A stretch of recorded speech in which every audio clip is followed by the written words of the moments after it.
I'm gonna be gentle, but try not to scream.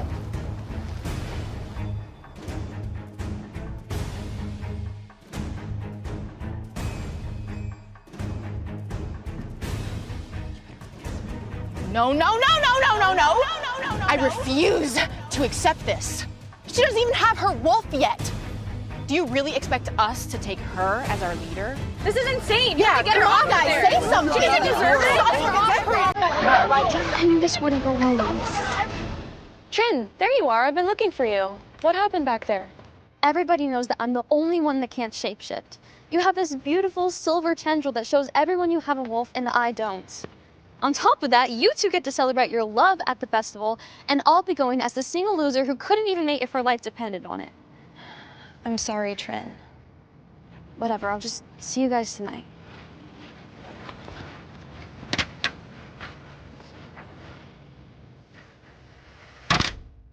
Trinity, is that you? Hey, I'm thinking about the Harvest Moon Festival, and I really don't want to go. Oh, grandfather, what are you doing here? I was concerned that you would embarrass the family at tomorrow's festival. I'm here to see to it that that does not happen. Well, it's a shame you came then, because I'm not going. Wait, what? Trinity, why? Pathetic child. The Harvest Moon Festival is not optional. You need to find a wolf mate. It is your destiny. Grandfather, please. I'll be the only one there who can't shapeshift. It's humiliating. You are going! That's final. The Alpha will be watching. I hate him. He just wants what's best for you, Trinity. You didn't even try to defend me. Just leave me alone.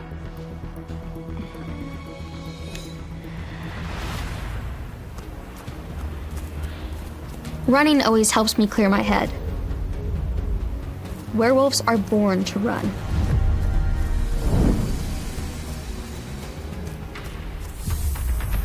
What's that smell? It's not my own scent. Something else. Something dangerous. I need to get out of here. Now.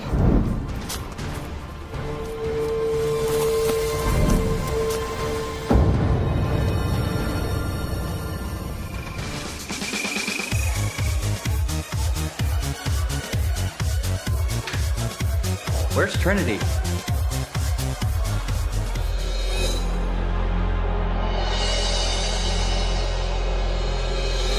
Oh my goddess. Trinity, you look hot. Shut up. I mean it. You are definitely finding a mate tonight. It's like a whole other world in here. I wish I felt like I belonged. Oh my goddess. It's the Alpha. And he's here to find his mate. But no chance it's me. See something you like?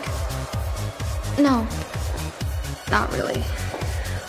All I'm saying is you deserve to have a good time tonight. So if you feel it with someone, just go for it. I'll be sure to remember that as I stand by the punch bowl all night. Come on, Trin. Just go find someone to get weird with on the dance floor. Shall we? Let's go. Guess I'll go find that punch bowl.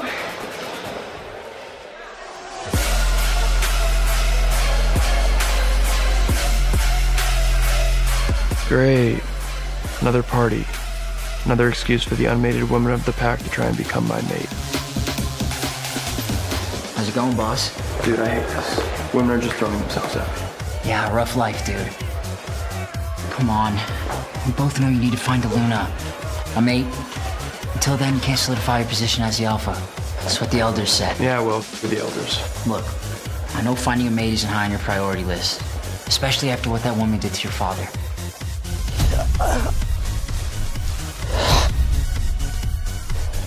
Come on, Reese, you don't see anybody here you'd want to mate with. No, absolutely no one. But wait, I smell a scent that's taking over my body, my mind.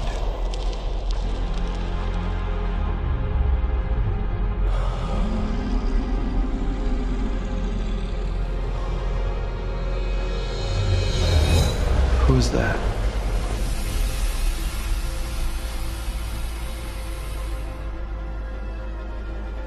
I wish I looked that cool.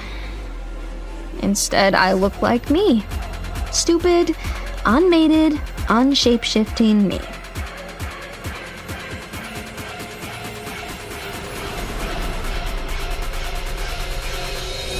Oh my goddess. I can't believe she came even though she's in heat. Gross. I heard her dad was human. I wonder if she can't find a wolf. She's a half-blood. I'd cringe if my dad was mortal too. Wait, didn't her mom die from shame too?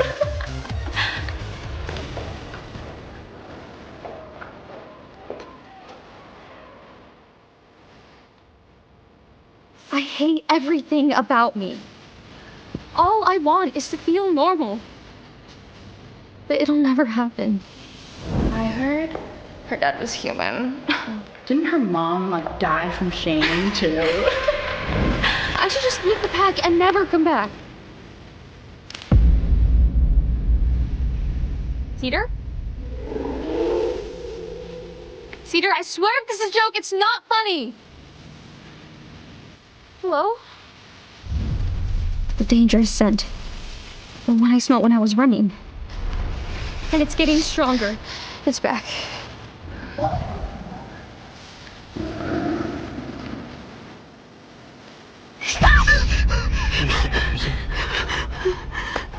What the? You're the Alpha, aren't you? His eyes. I've only seen eyes like that in books on our pack's lore. Werewolf eyes rarely turn red. This scent. This woman. It's like every molecule in my body is on fire.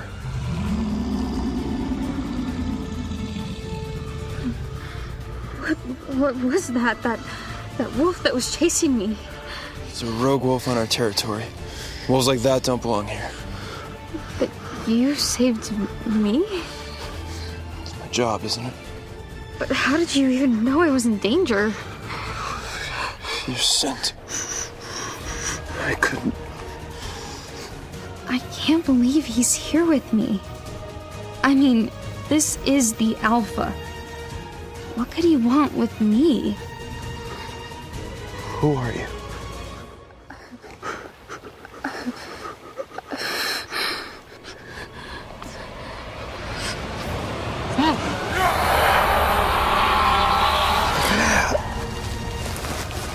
I should have never trusted her.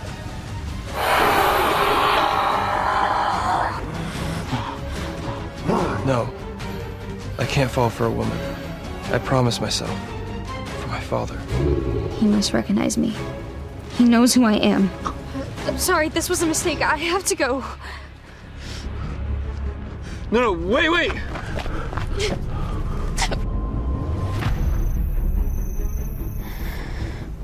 I can't stop thinking about the Alpha.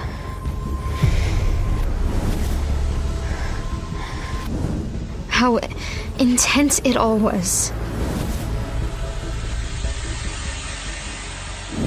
What did that mean? Then he growled at me. What did he want from me?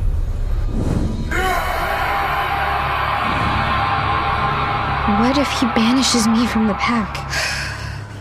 I'm doomed. No run for you this morning? I know, I sound like a broken record, but maybe running will kickstart your powers. I know, Aunt Eve. I'm working on it. Sorry. I'm sorry, I've just been in a weird mood lately. But I'm going to Juniper's and Cedar soon, so maybe I'll run with them. Planning more mischief? What's that supposed to mean? Well, I heard about the commotion you made last night. What were you thinking, Trinity, running off from the party into rival territory? Causing the Alpha to risk his life to rescue you from your own foolishness. What if he banishes you? What's your plan then? You don't understand. I understand that you are a disgrace to this family. Dad! Never mind, Eve. We've been making excuses for this child long enough. The Alpha needs a mate. Why didn't you stay in the forest with him? I don't want to be his mate.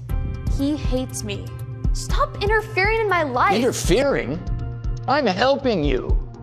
You should be grateful for that. Even your own mother and father wanted nothing to do with you.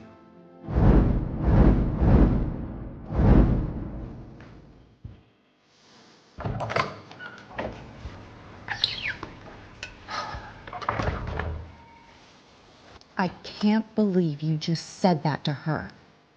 She is wolfless as it is. If she doesn't find a mate soon, the elders will probably punish her. This is the only option.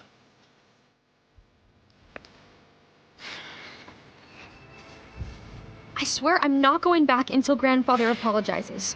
I hate this pack. I hate being me.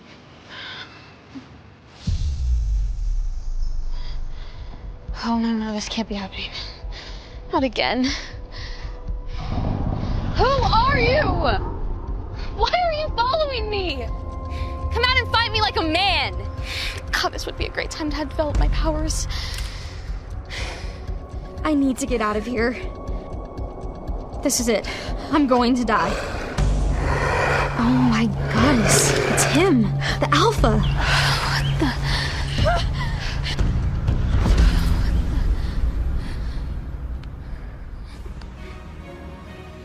Explain yourself. I can't believe he saved me. He must have tracked my scent, but how? Don't ever try to run away from me again. Your clothes, sir. Noah? What are you doing here? You have no excuse to be journeying these parts unattended. You know how risky that is. What got into you? I don't know, Grandfather was yelling at me because... For running away from the Alpha last night? Yeah.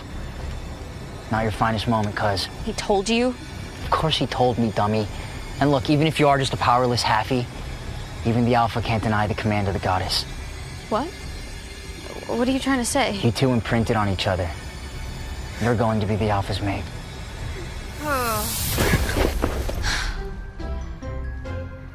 Perfect. She seems to be as excited about this as I am. I'm afraid this is not going to go as smoothly. She made a mistake. She never makes a mistake. Well, she did now. No such thing. No, Okay. she did not. What are we talking about? Wait. Oh, good. Finally. Hello, young one. Come, sit, join us. I'm one of the 5 elders of the Wolf Pack. My name is Frederick. This is Elder Michael. What's going on? You, my dear, are about to become our new Luna. The forest, the attack, it wasn't a nightmare? But I can't even mate. I don't even have a wolf. Silence! You will bring no further shame to this family. You have been imprinted upon by the Alpha. As the incoming Luna, you will proudly serve this family and protect the women and the children. Indeed, the goddess cast her choice. And after years of us searching, the Harvest Moon Gathering was a triumph. I'd hardly call it a triumph. I'm forced to be with someone who won't even look at me. Now that he's imprinted, the Alpha and you are required to perform the claiming ceremony. What's a claiming ceremony? Are you kidding me? She doesn't even know our lore. Silence, Reese. The fate has been written. I must apologize, gentlemen, for my granddaughter's lack of education. The claiming ceremony is a ritual where the leader of the pack claims you, marks you in front of the entire pack so that they can see that you are claimed, marked. Until then, you cannot perform the duties of the Luna. You're gonna bite me? Don't worry, Trinity. The entire process is very quick, and we will all be there for you when it's happening on the new moon in 2 nights. Now, in the meantime, I suggest you gather your belongings. My belongings? Wait. Yes. From here on out, you are to reside with the Alpha. With him? Oh, no. I'm not gonna do that. Trinity, I know this is strange, but you don't have a choice. You're going to be the Luna. But I want to be a lawyer. Nonsense. You can finish out the semester. An educated Luna would be an asset to our pact. But all movement to and from the premises must be scheduled and approved. What? Like a prisoner? This is the start of a new life. How of a goddess is this my life now? Now go on. Go see your new room. She may be my mate, but only in name. How am I possibly expected to mate with someone who hates me? And so the half-human becomes a prisoner in a mansion.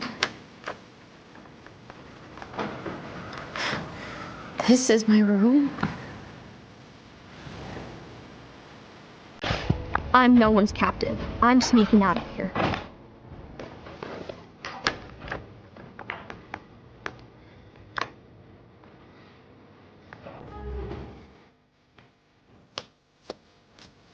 Got any subbins? Go fish. Did you hear that? Oh, goddess. Not a rogue wolf again. Where do you think you're going? I was just on a run. Really? You just had your whole world blown up and you just wanted to get some air? Let me make one thing abundantly clear to you. If you try to leave again before the claiming ceremony, I'll make sure it's impossible for you to ever leave the house for the rest of your life as my Luna. Wait, why only until the ceremony? Because once I've marked you, I can find you anywhere. Do you understand me, little bunny? What did you just call me? I don't look like a rabbit, and I certainly don't run like one. Well, run on home then. Well, if you want me to go home, then... You're just gonna have to carry me. Fine. You're nuts, you know that?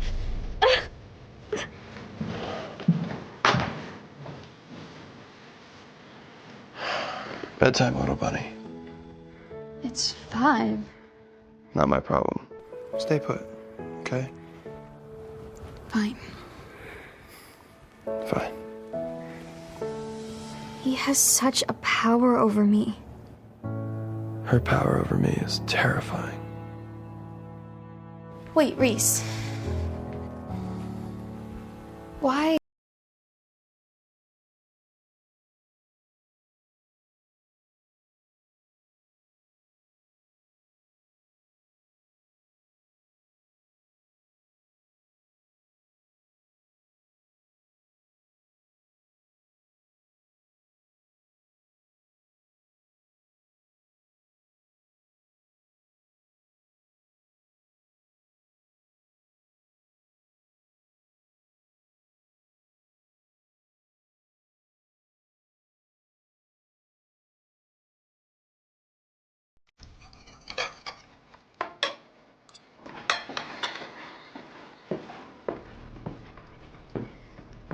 Ah, how wonderful of you to join us. The chef made you a plate. Actually, I was thinking of grabbing something from the bakery in town. Vincent, you heard her. Copy that. I'll take her. An escort? Seriously? What? You think I'd let you out on your own the day of the claiming ceremony? Because you've earned my trust or something, yeah? And I thought grandfather was overprotective. Goddess, he's such a wise ass.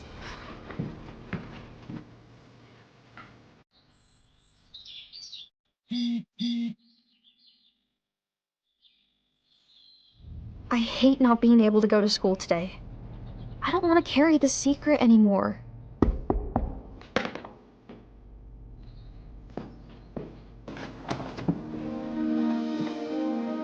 You're dressed for the claiming ceremony. Thank you. Well, this is it.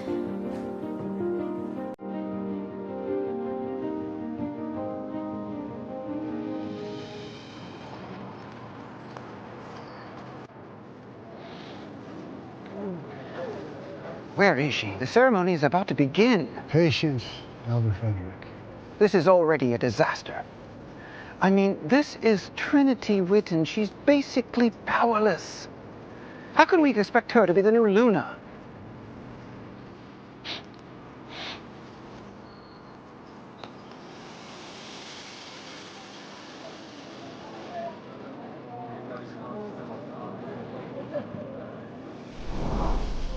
Welcome, Red Springs Wolfpack. Today we are here to celebrate a momentous occasion.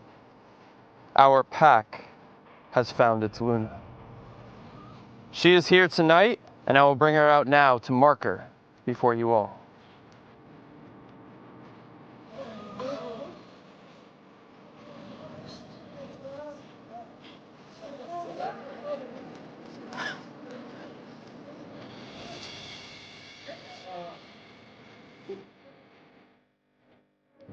Why can't he look at me? He must think I'm ugly. Goddess, help me. I need her. Are you ready? I think so. Where ladies and where men of the Red Springs pack, I now present to you our Luna, Trinity Witten.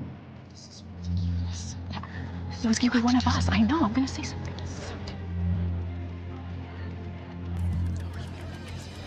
No, no, no, no, no, no, no! I refuse to accept this. She doesn't even have her wolf yet. Do you really expect us to take her as our leader? This is insane. Yeah, get come her on, off guys, there. say something. She doesn't deserve it. What did she do? We're gonna need to get Trinity to safety if they revolt. I knew this wouldn't go well, Louise.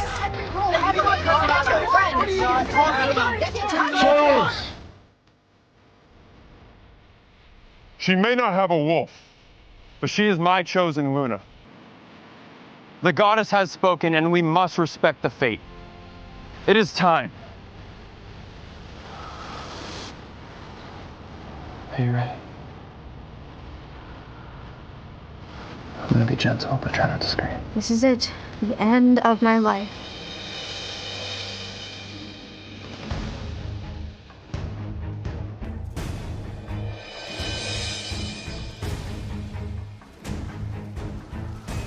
Are you all right? I'm fine.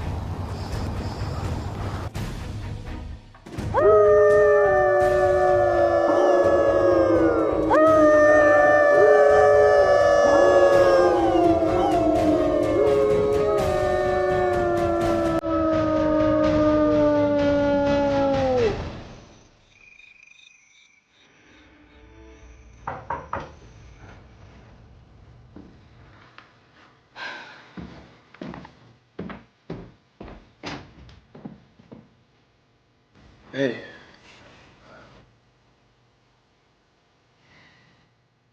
I can't stand how much I want her. I just wanted to check on you. I know the ceremony was rough. I told you they wouldn't accept me. I'm still the disgrace they think I am. All right, you're their Luna now. They have to bow down to you no matter what they believe. Can I come in? Yeah.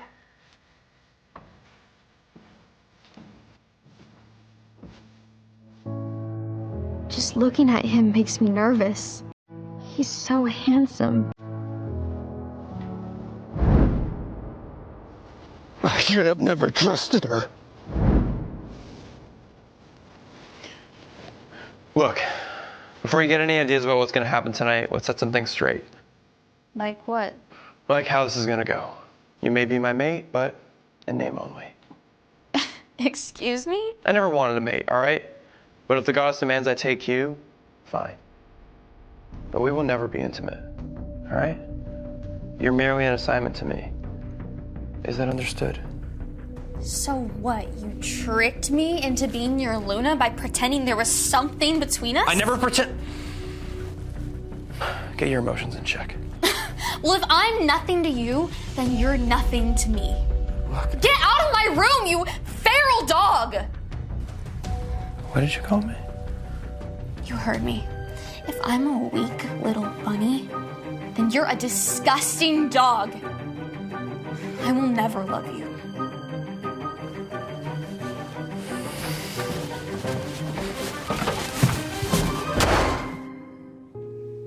How am I supposed to live like this? Vincent, can't you wait in the car? Everyone's watching. You know I can't, Luna.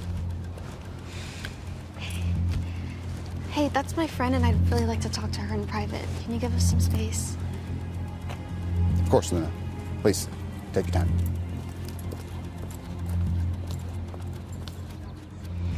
Trinity! Holy goddess, you're the freaking Luna, Trin! Yes, trust me, I know. What's it like? What's the Alpha's personality like? Is his body insane? After the ceremony, did you too? You know? No. What? Wait, let me see your mark at least. Oh, no. It hasn't formed yet. I always liked how mine had these cool vines. Every mark is different. A depiction of the couple's devotion. I wonder what yours is gonna have. We will never be intimate. You're merely an assignment to me. Padlocks, daggers, toxic waste. I guess we'll see. Look, Vincent's waiting for me, so I really gotta go. Trin, are you okay? I know this all came as a shock, but if you're not okay, you can tell me. I can't tell her the truth. I have to protect the pack now. Fine. And the pack needs to believe their Luna is strong. Never better. I mean, I'm the Luna, after all, aren't I? Look, I'll see you around, okay? Okay.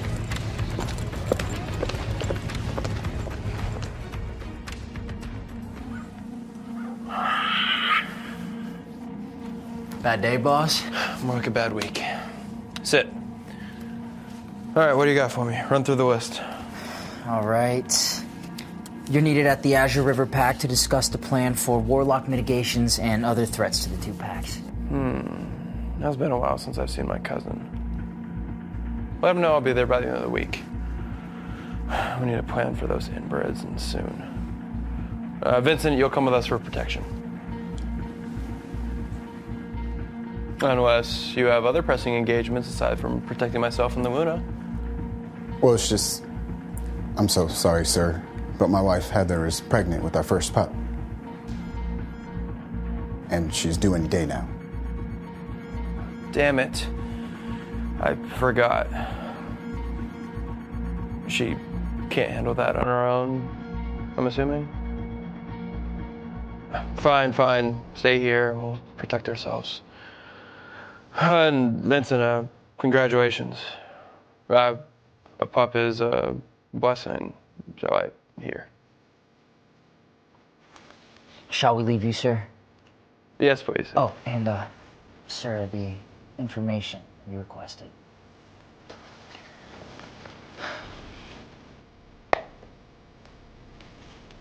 All right. Time to discover more about my darling Luna.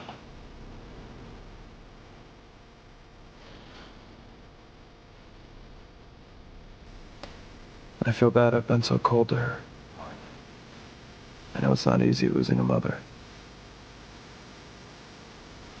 Who would do this to her? And why?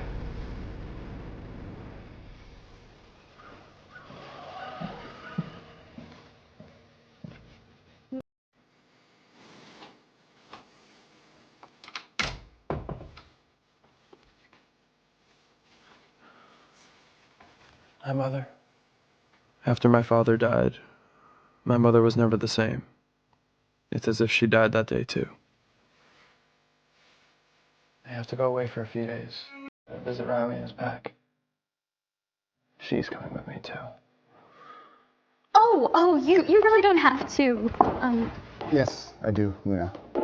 Especially since I'm not accompanying you to Azure River. But hey, some honeymoon time with your mate, huh? Yeah, gee, I just can't wait. Well, he can be rough around the edges, but he isn't all bad. That's news to me. Let's just say I really do wish you were coming. You're better company. Will you promise me something, Luna?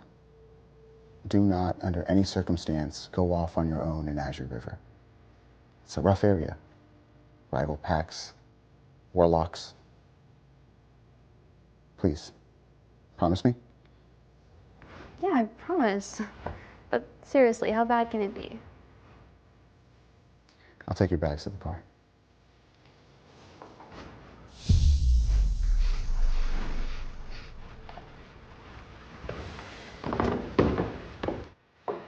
I'll be back in a few days.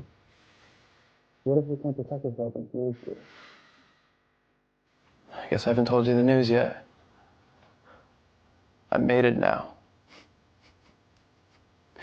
Your boy's all grown up. She's pretty, in a way that's different than the rest of the pack. She's smart too. Well, that's at least what her cousin says.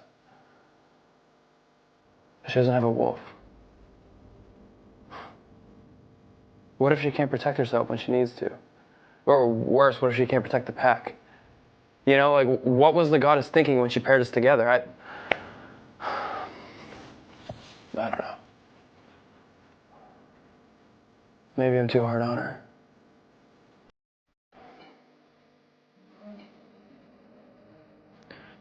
Anyway, I'll be back in a few days. Take care of yourself until then, okay? Hey. I love you.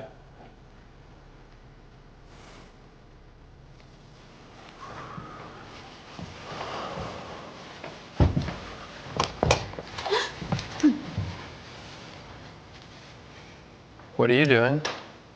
Nothing. Nothing, just waiting for you. Right. Well then, let's get on with it. I'm driving.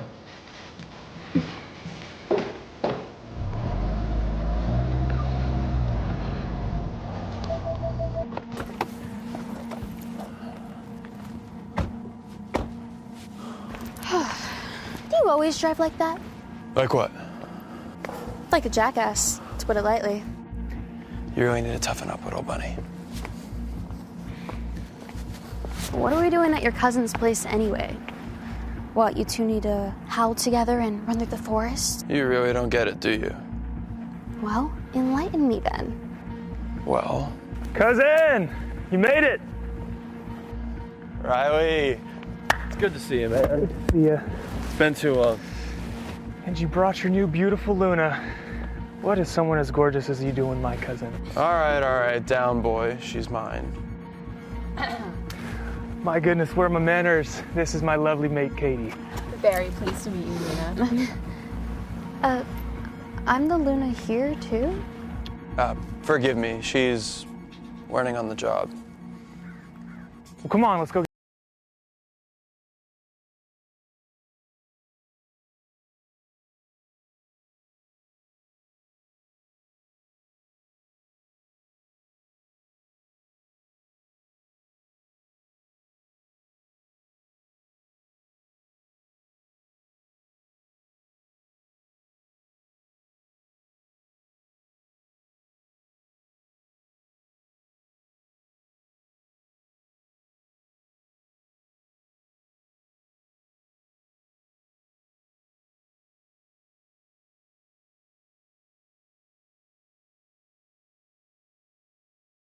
Out. Like that was gonna work. Got us both grounded. There are endless stories like this for them to tell you. All right. In my defense, I was young and a little dumb. So nice to hear your humility for once. Wow, she's a spitfire, cuz. All right, we have some snacks. Make yourselves at home. Any drinks, anyone? Yes, please. I'll help you out, Katie. I just don't see Reese having that rebellious side to him. Oh, you don't know your mate as well as I do then. This guy was always letting his wild side out. Drove his father crazy. May you rest in peace. Yes. Riley, can I ask, what happened to him?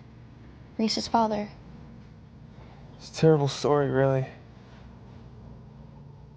A rival pack infiltrated our territory.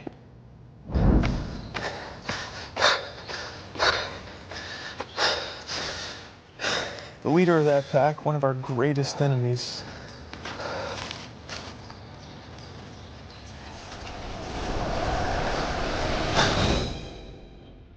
blindsided him one day.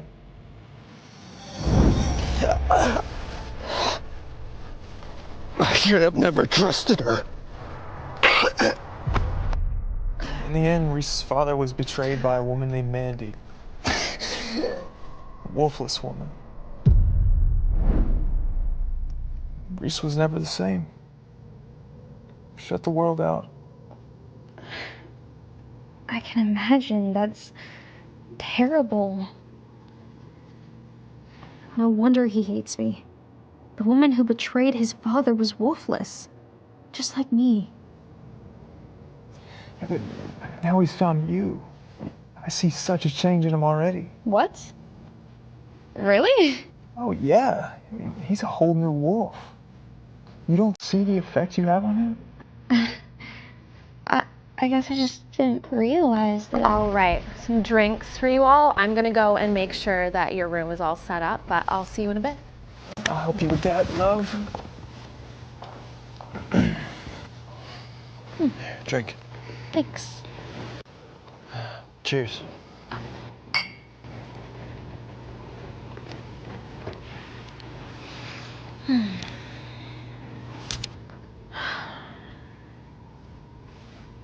It's beautiful.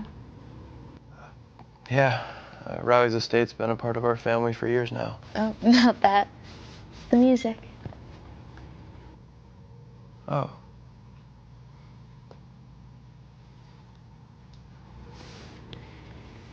Did I ever tell you about my mom?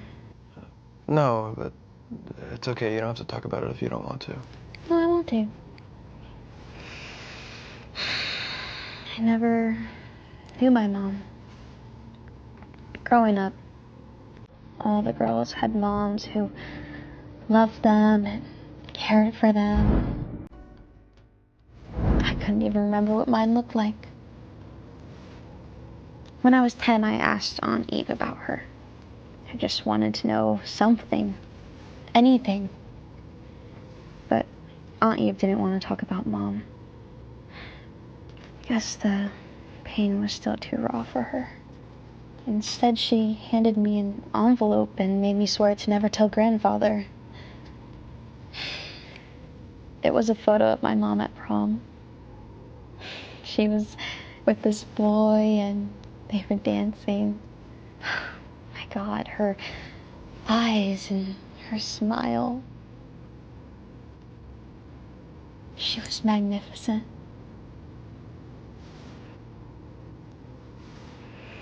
Anyway, I just always imagined her dancing to a song like this one.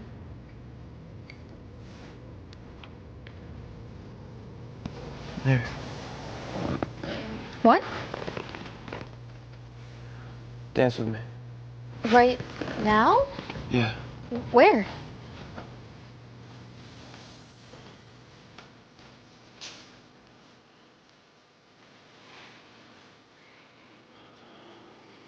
I know how hard it is to lose someone that you love.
It was everything. It felt like a tidal wave breaking in me. You feral dog! I will never love you. Little did he know it was my first kiss ever.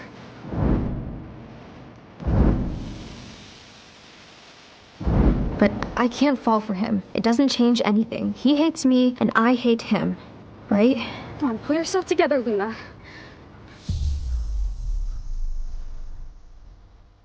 What is that? Who is that?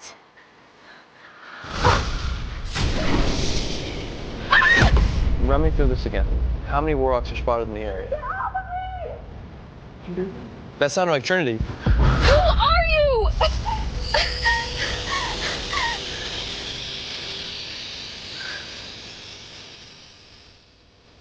Take her. Now.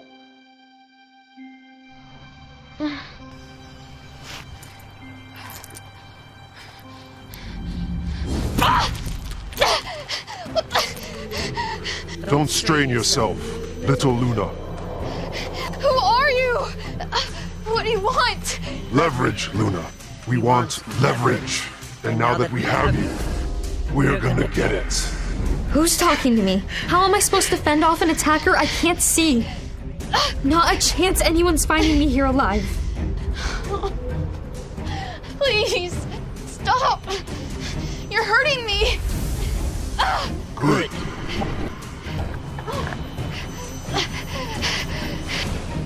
Where the hell did they take her? We're in warlock territory now. That must be you, Azure. I smell her scent faintly, but you'd be able to track her better than I could. I can't smell her.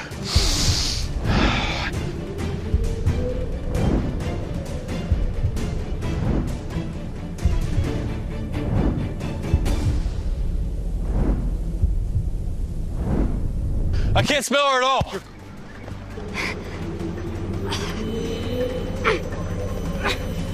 Your pack thinks they're the kings of these parts. Little do they know, their time is running out. Especially with a wolfless girl like you as their all-powerful Luna. I may be wolfless, but at least I'm not a coward too scared to show my face. How dare you? You picked the wrong Luna to take. Tell your alpha, this isn't over. Trinity's head was pounding, and she didn't know why. She squinted her eyes open to see the ground rushing by beneath her. Reese? Someone had thrown her over her shoulder, but it wasn't Reese this time.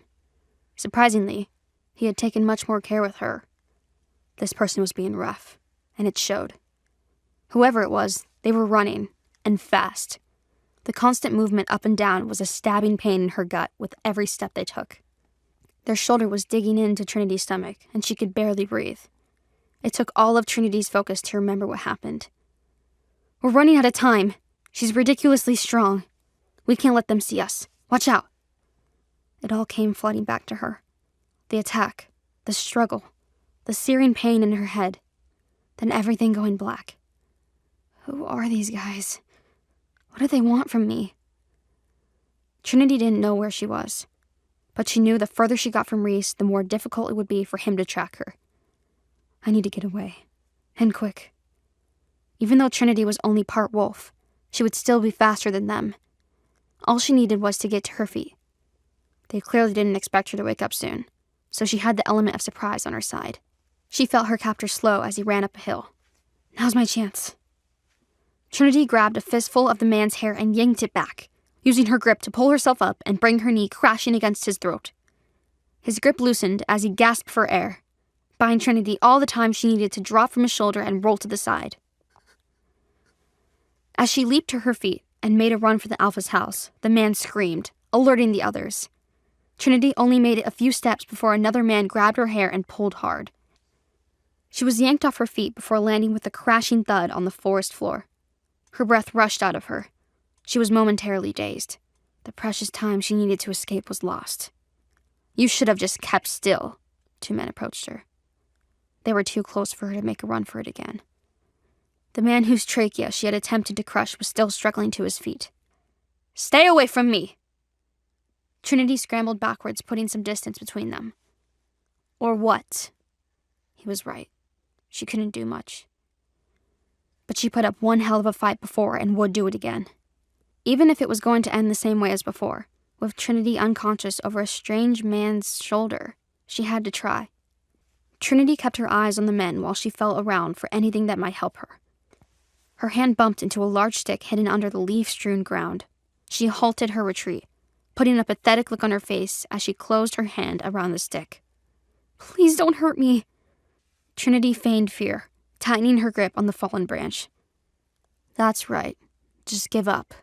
The man lunged at her, and she swung her weapon as hard and fast as she could. Her plan worked.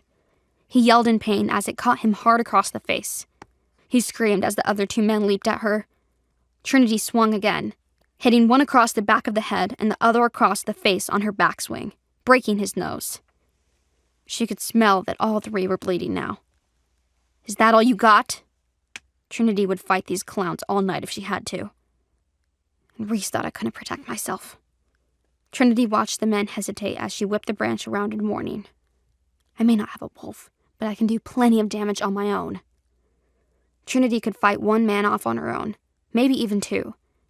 But when all three of them worked together, she didn't stand a chance. The three of them looked at each other and nodded in agreement before attacking Trinity at the same time. She swung as quickly as she could, but she wasn't fast enough. Two of them landed on her arms, and the third man pinned down her legs. "We're supposed to take you back with us, but no one told us you were such a handful." The man pinning her legs leaned forward, placing his hands on either side of her head. "Perhaps we need to make you more compliant." "Get off me!" Trinity spat the words in his face. "Don't touch me!" All four of them froze at the sound of a wolf snarling in the distance. "Reese." Trinity breathed his name in a sigh of relief. "I didn't think he would come for me." Trinity's heartbeat quickened. It's probably only because he had to pretend that we're a proper couple. She imagined how annoyed and embarrassed he must have been when his meeting with his cousin was interrupted. Trinity couldn't seem to do anything right. "We're out of time." One of the men interrupted Trinity's thoughts. They leapt up, releasing her. Cowards. Trinity rubbed her arms where the men had bruised her. "Don't worry. We'll be back for you." One of the men laughed as he stood. "Here's a parting gift." The man kicked her hard in the side of the head, right where they'd hit her earlier. She cried out in pain as bright stars flashed before her eyes. "I'm coming, little bunny. I won't let them take you." Reese's wolf bounded through the woods, following the trail. He knew he was getting closer to them. Little Bunny's scent was getting stronger. He heard a man cry out in pain. Little Bunny must be awake and on the offense again. Way to go, Little Bunny. Then Reese heard the sound of Trinity crying out in pain. He snarled. His wolf didn't like them hurting his mate. The men cried out in pain again, and Reese inhaled a fresh scent of blood. None of it hers. Thank Goddess. That's my devil bunny. "Get off me! Don't touch me!" Reese was finally close enough to understand their words. His blood was boiling as he was imagining what prompted her to say that. "Hands off," his wolf was screaming. "Leave her alone." Reese could see her through the trees now. 3 men were pinning her down. He snarled, and all 4 of them turned to look in his direction. "Reese." What a relief it was to hear her say his name. "We're out of time." The men stood up and began retreating. That's right. Cowards. "Don't worry, we'll be back for you. Here's a parting gift." Reese watched as one of the men kicked Trinity hard in the side of the head.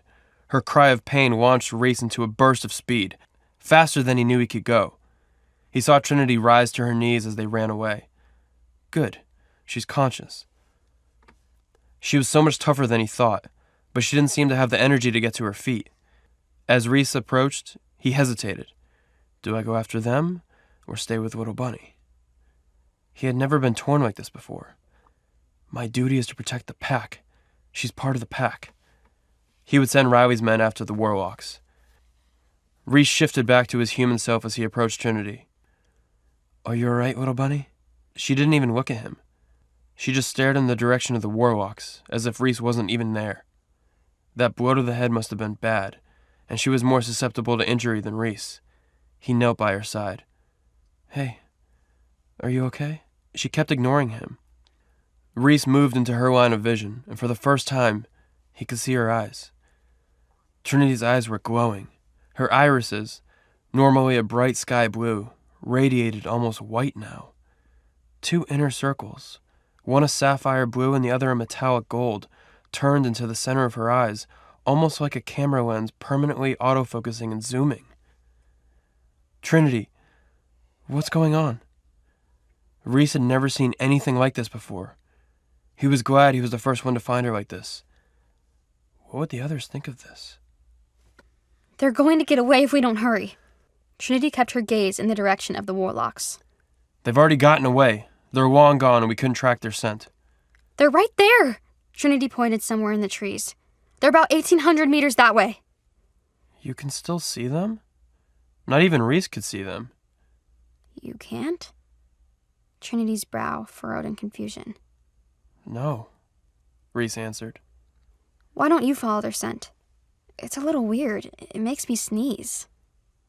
"Trinity, we can't smell them at all." Trinity blinked, her face a mix of confusion, exhaustion, and pain. What do you mean you can't smell them?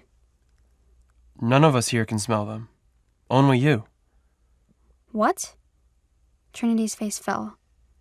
I'm the only one? Further proof I don't belong. Why could Trinity see and smell the warlocks when no one else could? "At least you can smell them when they're trying to hide. Be on your guard next time," Reese said, to which Trinity nodded. Now that Reese knew Trinity was safe, he remembered why he was angry with her. "More importantly, why the hell did you leave the spot? I told you to stay put." Reese could see Trinity preparing to argue as defiance filled her eyes, but he was not going to back down. She disobeyed him and it could have gotten her killed. His wolf shivered. Look, mighty dog. Trinity slowly rose to her feet. I don't need... Before she could finish her sentence, she collapsed. Reese leaped to catch her just before she hit the ground, but Reese's wolf instincts leaped into action. He caught her just as Riley and the others came into the clearing. Riley and one of his men had shifted while the other 2 remained human, so both wolf and human senses could combine to ensure nothing was missed. Riley shifted back to human form. "How is she?" "She's been through a lot, and she's beaten up." Reese lifted her into his arms. "I need to get her back to the house." The men who took her left, going that way. Reese nodded in the direction that Trinity had been staring. He began to tell Riley about her eyes, but something in him told him to wait. They have about 1.5 miles head start, maybe 2 miles now. They were heading southeast toward the highway. "Deke, Nick, and Cole, track them as best you can." Riley gathered his men.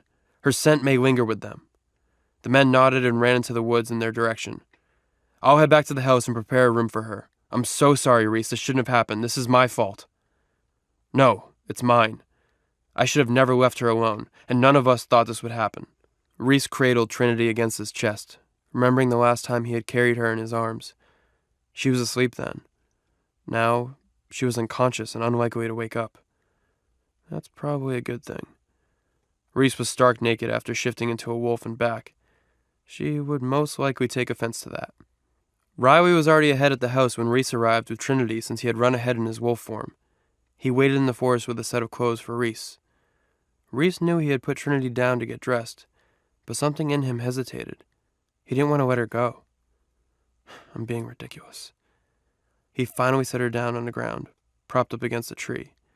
When he picked her up again, Trinity released a groan. She was in pain. Reese's wolf snarled. Riley led Reese into the room he had prepared for Trinity. "Riley, I need to talk to you. Privately." Reese tucked Trinity in bed as Riley cleared the room, leaving just the 3 of them. "What is it, Reese?" "There's something I need to tell you about Trinity." Reese had not told Riley or anyone in the pack that Trinity didn't have a wolf. He didn't want rumors spreading and following her everywhere. But now, Riley needed to know. "What's wrong?" Reese could see that Riley feared the worst. "I don't want what I'm about to tell you to leave this room. You have my word, brother." Reese knew he could trust Riley. "Trinity is not like the other members of the pack. She's not like you and I." "What does that mean?" "No point in drawing it out." "She doesn't have a wolf." "How can that be?" Reese watched all the thoughts he had been sitting with since their mating cross Riley's face. "I don't know exactly." Reese shook his head. "But her mother was a wolf. I know that for a fact. And her father? No one knows, Reese answered. Either her mother didn't know, or she was afraid to tell anyone. Or maybe she was manipulated into not telling. Reese was starting to have his own thoughts concerning Trinity's lineage, and he wondered if he was anywhere near the truth. Do you think he was human? No. We've had pack members with one human parent before. They still have a wolf, just a weaker one. Do you have any theories? Just one. Reese hesitated. I don't know if I want to say it just yet. Fair enough. Riley knew not to pressure Reese. What do you need from me right now? For now, keep your most trusted men around her. I'm going to call a doctor. We have a pack doctor here. No. Reese's voice was louder than he intended it to be. I'm sorry, I just need to call someone that I trust. I've already let Trinity down enough for one night. Reese sent word to his pack's best doctor. There's been an emergency. Get her as soon as you can. Whatever the cost, I'll pay for it. Hell, take the helicopter. Reese paced the hallway outside Trinity's room. He knew he was forgetting something. Vincent. Is she all right? Vincent answered on the first ring. He must have been waiting on this call for hours. After his calls with both his Luna and his Alpha were cut short, Reese couldn't blame him. Reese heard Vincent let out a sigh. I found her, and she's resting. I'm waiting for a pack doctor from the city to get here and check her out. Oh, goddess, is she hurt badly? Vincent really cared about Trinity. She's been hit in the head a few times, and she's unconscious, and I'm sure she'll be exhausted when she wakes up. I just hope the doctor's here by then, Reese added. I'm so sorry, Alpha. I should have gone with you. I should have not left her earlier this evening, Vincent said sincerely. No need to apologize, Vincent.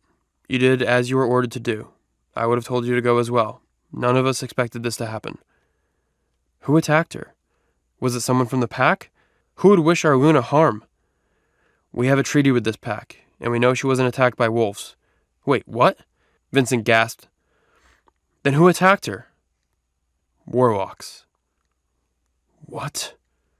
Reese growled as Vincent shouted into his ear. What do warlocks want with the Luna? I don't know, but I intend to find out. Reese peeked into Trinity's room to see her still unconscious. I have another meeting, which will have to be pushed to another time later in the day. I'll keep you posted. But Vincent? Yes, Alpha? When we get back, she is to be watched more carefully at all times. Yes, sir, I can promise you that. For the second time in one night, Trinity woke up in an unfamiliar place with her head pounding. At least this is much more comfortable than the last time. The warlocks, the fighting, the kick to the head. Reese. Where's Reese? She tried to open her eyes, but even the faintest light felt like knives in her brain. She groaned. She heard Reese talking, but it sounded fuzzy. Are you awake? It was more clear this time. Not really. Trinity's voice didn't sound like her own. It was muffled. How are you feeling? Like my head is about to explode. It felt like an accurate description. She hoped the warlocks were in worse shape than she was. A doctor is on his way. He should be here any minute now. Does he carry a pharmacy? I didn't ask. Reese chuckled. He was impressed by Trinity's capacity of a joke at a time like this. If he doesn't, he's fired, Trinity growled. Reese laughed again and brushed a lock of hair from Trinity's face. It was the first time he had touched her so intimately in private, without maintaining some kind of act for other people. She remembered the kiss they shared earlier, her first kiss, and she longed for another. She wanted to know what it was like to kiss him behind closed doors. She tried to push herself up into a seated position, and her throbbing head forced her back down on the bed. Rest, little bunny. Trinity had heard Reese speaking this gently before, but never to her. I thought I was going to lose you. You came for me? Reese was quiet.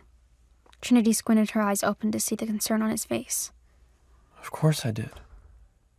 Reese stroked her hair again. You're my mate. When Trinity looked into his eyes, her desire for him was stronger than the pounding in her head. Despite his insistence that she was nothing to him, Trinity knew he could feel the mate bond too, and it was growing stronger by the day. He leaned in, breathing her scent. His soft lips just brushed against her own when he leaped back. There was a light knock on the door. Who is it? Reese cleared his throat. It's Dr. Griffin. I'm here for the Luna. Reese eagerly threw the door open and ushered in a man in his early 40s. He was dressed in a casual business suit and carrying a dark blue duffel bag. Griffin, thank you so much for rushing over here. Reese guided Griffin to the bed. She sustained a lot of injuries and is probably just coming down from all the adrenaline. She's been drifting in and out of consciousness, primarily due to a couple of blows to the head. As Reese detailed the events of the night, Trinity struggled to remain conscious. She tried to focus on his voice as flashes of the last few hours came back to her. Why could she smell the warlocks when no one else could? What happened to her eyes when she tracked them running away? And lastly, she remembered waking up as she was being carried. She'd tensed in fear, thinking the warlocks were dragging her away again. But it wasn't the warlocks. She was back in Reese's gentle arms. Her eyes fluttered open to his bare skin, glowing in the moonlight. She'd known then that she was safe. You can go to bed if you would like, Alpha. It's late, and I can update you in the morning. No. Hearing Reese's voice so close soothed her. I'll stay here. She was safe. Reese hissed at Dr. Griffin as Trinity winced for the third time. Griffin glanced up with a warning. I can't be any more careful, sir. Luna's not wincing because of me. She's wounded. I'll kill them, Reese swore. Trinity squeezed her eyes tighter. It's fine. It just hurts. Griffin lowered his hands from her head to look at Reese again. I won't know anything else without a scan. I'm guessing you want to avoid that? Werewolves had healing properties that Trinity didn't have. The only medical scans they did were to make sure that bones could be set properly before they healed in the wrong position. Do you think she needs one? Reese asked. Head injuries are tricky, sir. We wouldn't want to wait until things get worse. Trinity groaned. It's probably nothing. I just want to take a pain pill and sleep. And if you have a concussion and never wake up? Reese asked her. At least the pain will be gone, she mumbled. Reese growled, but Trinity didn't even have the energy to roll her eyes at him. She huffed. If you're so worried you can monitor me, wake me up if I stop breathing. Not funny, little bunny. Griffin chimed in. She's not wrong. If you check every few hours, then fine. But if she has any problems with her vision or balance, then we need to get her to a real hospital, immediately. Do you understand? Yes. Trinity and Reese answered together. Griffin opened his bag to retrieve a small vial. 1 dose will be enough. It won't wipe out everything, but that's a good thing. Pain is there as a warning sign. She lifted her hand to him, opening and closing it like a child for a bottle. Her annoyance slipped into her voice. Yeah, pain good, death bad. Please, I need this to stop. Goddess, she sounds awful. Reese grimaced at her pain. Griffin checked in with Reese and the Alpha nodded. Griffin quickly filled the syringe with the medicine and motioned for Trinity's arm. He found her vein and pierced it with the needle.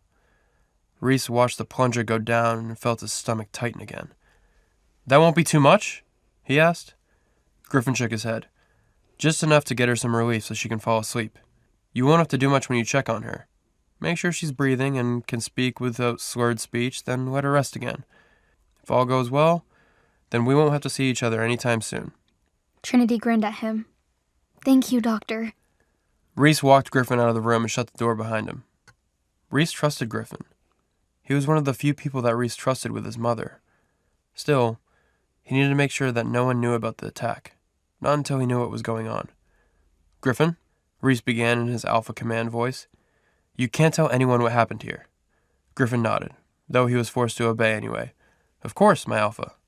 Reese clapped the doctor on the shoulder gratefully. Reese? Riley called from down the hall. Reese turned again to face his cousin. Yes? He couldn't handle any other bad news. I'm about to watch security footage. I waited in case you wanted to see. Reese didn't just want to see it. He needed to. He had to understand how this attack happened. Lead the way. The security room at Riley's Alpha house was smaller than the one at Reese's. It made sense, given that Riley's estate was smaller too. It still had plenty of cameras and security precautions, though. They had at least 3 angles of the front of the house, which let Reese see exactly what happened there. He growled well as the first attacker snuck up behind Trinity. She managed to fight him off well, but once the others surrounded her, there was nothing she could do. She was outnumbered. Riley whistled appreciatively. She's a fighter, your Luna. But she lost. Reese snapped. I was right. She's too weak to be my Luna. Riley barked at him. Reese! Look at her! He pointed to the screen where the attackers hauled Trinity off into the distance. She could have gotten away easily if she could shift, but no! The goddess cursed me with a mate that has no wolf. She has something, Riley argued. She's not defenseless. She might as well be, Reese pushed back from the security footage. A Luna will always be their alpha's weakness. Or your greatest strength. Don't push her away just because she needs you. They all need me, Reese roared. My entire pack. Your pack, too. How can I protect them if I'm worried about her? He hadn't thought of anything but her since the moment she was taken. Riley reached for him, but Reese threw off his cousin's hands. He didn't need comfort. He needed a mate who wouldn't cost him everything. How could she be so weak and still strong enough to break me? Trinity didn't remember much of sleeping that night. Reese might have talked to her once or twice. The medication blurred that. It wouldn't surprise her if he didn't. Maybe he found something else to do than babysit her headache. She felt better by morning, though. Her head still hurt, but it didn't pound. She didn't want to die or vomit. She gently shifted to the edge of the bed to get up. She turned her head too quickly. She winced at the sharp pain it brought. Panicked, Reese rushed into the room. What happened? Is it getting worse? He's still so worried, she thought with a thrill. Last night changed everything. She grinned at him reassuringly. I just moved my head too fast. I'm much better.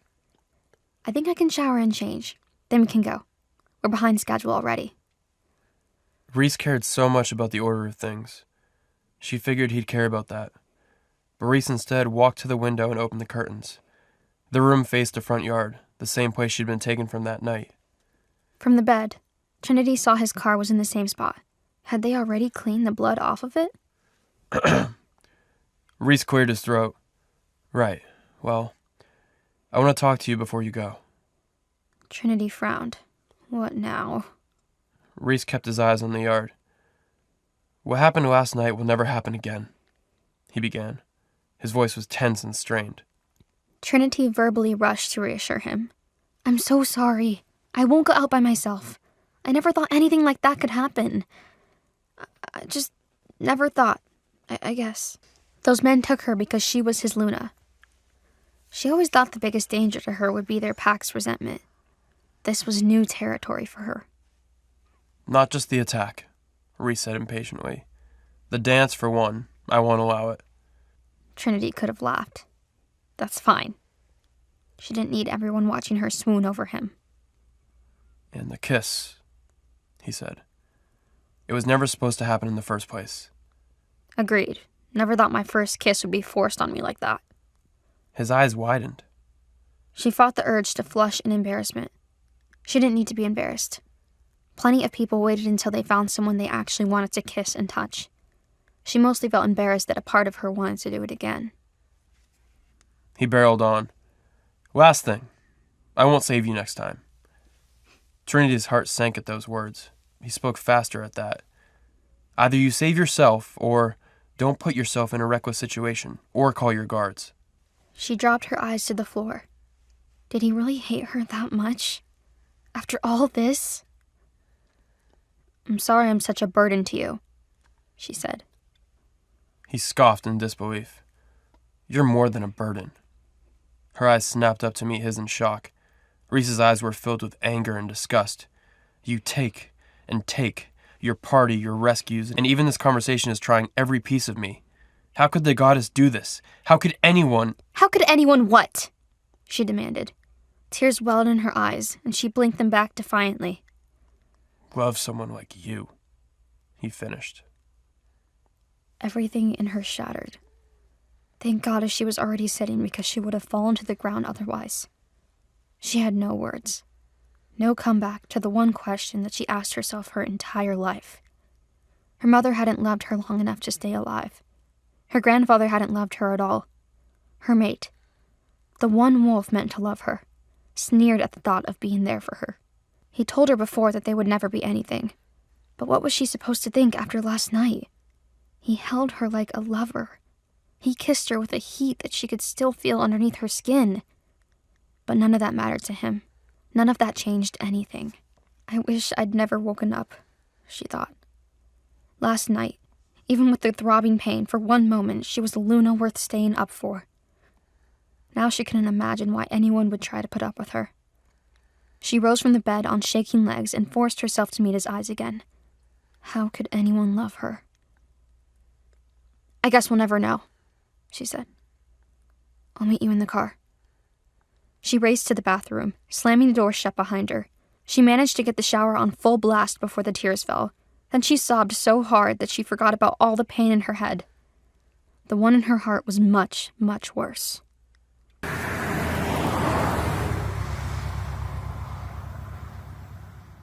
Trinity and Reese spent the entire ride to the next pack in silence. She stared out the window, blinking her red eyes and praying to the goddess that it wouldn't be a long visit. How could I be so foolish? She thought. She knew that her feelings toward Reese weren't all her fault. The mate bond helped speed them along. She just didn't understand why the bond wasn't doing anything for him. This pack was as small as Riley's, but they didn't have an alpha. They had a prime beta instead. A prime beta functioned like an alpha, but they never really had the same power over their pack members as the alpha did. A prime beta's mate wasn't even technically a Luna. She helped with the women and children, but she had no official role in the pack. She was nice enough to Trinity anyway. She smiled as they sat in the dining room while Reese met with the prime beta. How was the Azure River pack? The woman asked. Eventful, Trinity answered dryly. I still have a slight headache. Don't worry about entertaining me. The boy should be done soon enough. Thank you, Trinity said. Honestly, she didn't say much else for the rest of their short visit, or on the drive back to Red Springs, or the rest of the weekend. How could she say anything when all she wanted to do was cry? The only time Trinity smiled was when Vincent picked her up for class on Monday morning. He greeted her with the customary bow, but Trinity couldn't handle being formal with the only other person who knew what happened that weekend. Vincent, thank goddess you're here. He smiled so wide that she could see every tooth in his mouth. Thank goddess you're still here. We were so worried. I felt awful. Pretty sure I felt worse, she thought. It's not your fault, she said instead. A guard's duty, she cut him off, doesn't outweigh a husband's or a father's. Your family needed you. I'm glad you were there for them. He didn't seem convinced. He started the car, and Trinity relished the thought of being far away from Reese for the next few hours. They hadn't spoken directly since he broke her heart. Again. It was almost worse than the last time. She could be angry back then. Now, she was just sullen. Vincent picked up on it as they got close to school. You seem troubled, Vincent said. Wouldn't you? She sighed. You'd think being kidnapped would be the worst part. What was the worst part? He asked. She shook her head. She didn't want to make Vincent feel any worse. What if he blamed himself for her relationship falling apart? You'd have to be in a relationship for it to fall apart, she reminded herself.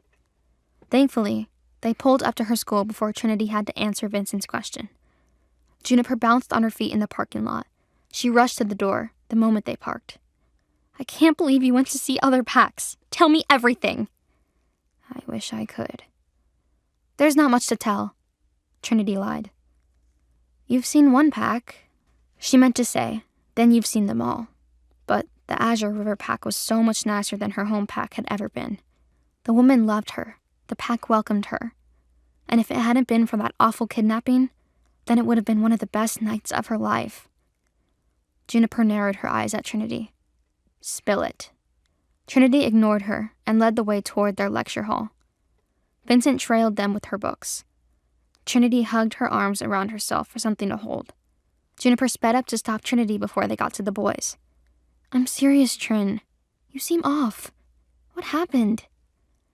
Trinity tried to smile convincingly. Just a really weird night, but it's over now. You can either tell me alone or tell me in front of Paul and Cedar, but they're going to see right through this act you're doing too. Juniper looked past Trinity to Vincent. You feel it, don't you? Vincent didn't answer, but Trinity saw him nod out of the corner of her eye. How is it possible that her friends could care about her this much, but her own mate couldn't? If they love me, why can't he? New tears sprang to her eyes, and Trinity couldn't stop them. She turned on her heels to run for the bathroom down the hall. Trinity! Juniper and Vincent chased after her.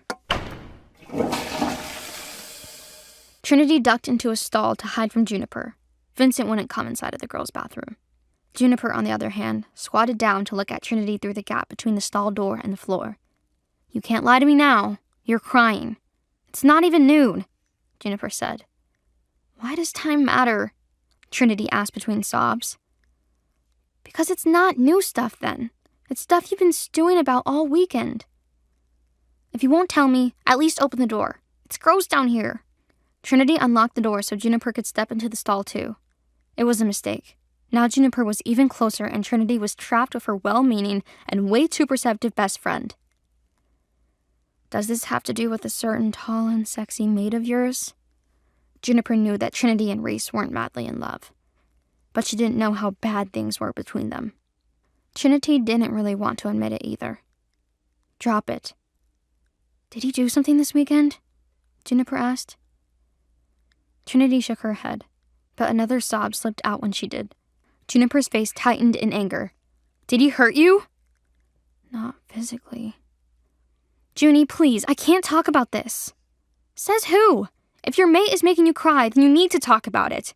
He doesn't get to treat you like crap just because he's the alpha. Trinity shushed her. Don't say alpha here. There were humans around. Juniper rolled her eyes. I don't care about them. I care about you. You're my best friend, and I love you. Juniper was one of a handful of people who loved Trinity. One of the only ones who would ever say it and mean it. No man will ever love me, Trinity thought. Not when she was mated to a man that hated her. Trinity sobbed even harder. Juniper pulled Trinity into her arms. It's okay. I got you. Tell me what happened. Trinity sniffed. Only if you promise to let it go after I tell you. But promise me or I won't tell you. Juniper groaned, but Trinity didn't care. She couldn't go over this more than once. This was the most embarrassing, most heartbreaking experience of her life. Juniper finally gave in. Fine, I promise. So Trinity told her everything. She started with Vincent backing out of the trip and went all the way to when Reese asked how anyone could love someone like Trinity. It was honestly kind of amazing to watch Juniper light up about their dance and kiss. It meant Trinity wasn't alone in having hope before Reese ripped it away and tore her to pieces. By the end of the story, Juniper's claws were out. Her teeth bared as she roared. He said what? The stall door shook with the force of her voice. I don't care who he is. I'm gonna kick his... No! Trinity clamped her hands around Juniper's arm to focus on her. You'd promise you'd let it go. I've known for weeks that I'm a mate in name only, but I got swept up in the fake mating of it all. I thought maybe he respected me, even if he didn't love me. But I understand now that that's never going to happen. Why not? Juniper whined. Why won't he just give in? I don't know, but he didn't tell you until after you were marked. He tricked you into this. Are you sure it's even a mate bond? Juniper questioned. Trinity bristled at that. Of course I'm sure. I've felt it. He feels it too. He just doesn't care. He would rather have nothing than a wolfless girl like me. Juniper growled again. Trinity quickly tried to justify it. It's perfect, actually, because I never really wanted a mate, and now I get all the other benefits without all the problems. Just all the heartache, Juniper sighed. Trinity couldn't argue against that. At least I have you. Juniper yanked Trinity back into the hug. She squeezed her so tightly that it hurt. Just tell me when I get to fight him, okay? Juniper joked. Trinity laughed through her tears. When the girl stepped out of the bathroom, Paul and Cedar scrambled back from the door. It only took one look at their wide eyes filled with pity for Trinity to groan. You were listening in, weren't you? She asked them. Paul scooped her up into a hug immediately. Oh, Astro, he's the worst. I can't believe I ever liked that guy. Yeah, he's not my alpha anymore, Cedar said, joining in the hug. Trinity caught Vincent's eye. He had tears in them.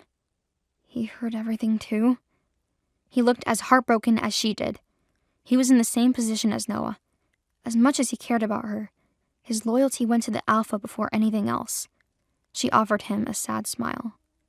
Come on, we're missing the whole lecture, Trinity said to her friends. They reluctantly let her go. Can you give us a second? Juniper nodded. We'll save your seat. She led Paul and Cedar back to their lecture hall while Trinity stayed to talk to Vincent. I'm sorry, Luna. So very sorry. Trinity's eyebrows furrowed. You don't have to be sorry for him. No. For me. I should have been there for you. Not just this weekend. The entire time. I should have known what you were going through and done something. She placed a hand on his arm to stop him. Hey, how could you have known? She asked. It's my problem. No one else's. You shouldn't have to go through this alone, he told her. If one of my pups ever had to feel the way you do, a protective anger flashed in his eyes. They won't, she said. It wasn't just to comfort him. You would never let that happen. And I'm not alone. You've helped so much, without knowing how. Just keep being my guard and my friend, and tomorrow I'll be stronger. Vincent's chin wobbled sadly. You're too strong already, he said. On the way home, we'll get ice cream, all right? Trinity chuckled in surprise. Ice cream? Do I look 5 to you? My Uncle Eddie has a shop, and his homemade flavors always cheer Heather up. Let me take you, Vincent added. As much as Trinity wanted to say no and stop being a burden to everyone around her, she could see how badly Vincent needed this. Fine, but only one scoop, and we'll take the long way, she said. His eyes lit up. The Alpha won't like that, he said conspiratorially. Perfect. Let him be unhappy for once. Reese asked as soon as the door to his office shut, without even looking at Trinity. After their weekend with the Azure River Pack, Trinity hadn't seen or talked to Reese again all week. Not until it was time for them to make their next set of pack introductions. Yes. Is this really all he called me into his office for? I can pack my own bag, Reese. I expect you to be as convincing as you were last time. Reese still didn't look up from his desk. Can you manage that? I guess that depends on you, doesn't it? So that's what this was about. How could Reese expect her to play the part of devoted mate if he was going to be cruel to her behind closed doors? What's that supposed to mean? Reese finally looked up from his desk. If you can behave yourself, Fido, then so can I. Reese growled loudly at his least favorite pet name. Are you trying to provoke me, little bunny? Reese questioned, to which Trinity smiled. You better get this out of your system now. Gladly. Got a baseball bat? Trinity asked. Reese shook his head. As long as no one else in the pack, or any other pack for that matter, sees this attitude, I don't care. You can make your little threats all you want. Little threats? Trinity approached the desk. You are so condescending. Yes, little threats. That's all a little defenseless bunny is capable of. Now, if you're done wasting my time, we'll be leaving here in 20 minutes for our next pack visit. I trust you are ready. Reese walked towards the door, but Trinity blocked his path. Trinity, be a good little bunny and get out of my way. What's your problem? What's my problem? Trinity was seething. I didn't choose to be your Luna. You feel the mate bond too. But you didn't get what you wanted, and all you've done is take it out on me since I got here. Just because I don't fawn all over you or worship at your feet like all the she-wolves at your party throwing themselves at you. You're acting like a child. If you're concerned about me being nice to you in front of others, maybe you should have the decency to treat me with respect. You've got it wrong, Trinity. I don't need a Luna who worships at my feet. That's not why I'm rejecting you. It's because you're too weak to have a wolf. Reese gently picked Trinity up by her shoulders to move her out of the way. I've given you everything you could ever want, Trinity. Any other woman in this pack would kill to have what you have. Don't forget that. All I'm asking you to do is do your duty as Luna. Trinity looked away to hide the tears in her eyes. Everything I could want? No one wants to be told they're incapable of being loved. 20 minutes. Reese walked out of the room without looking back. Trinity was relieved to see that Vincent would be joining them this time, even though he was clearly worried about his mate. She seemed to be in the clear, but any complication with pregnancy was scary, especially for a werewolf. Just after sunset, they pulled up to the Black Moon Pack in the roomy SUV, rather than Reese's impractical sports car. They'd ridden in silence, with Trinity reading a book in the back seat the entire way. The Black Moon Pack directly bordered their own. It was about the same size population-wise, but they had significantly less territory.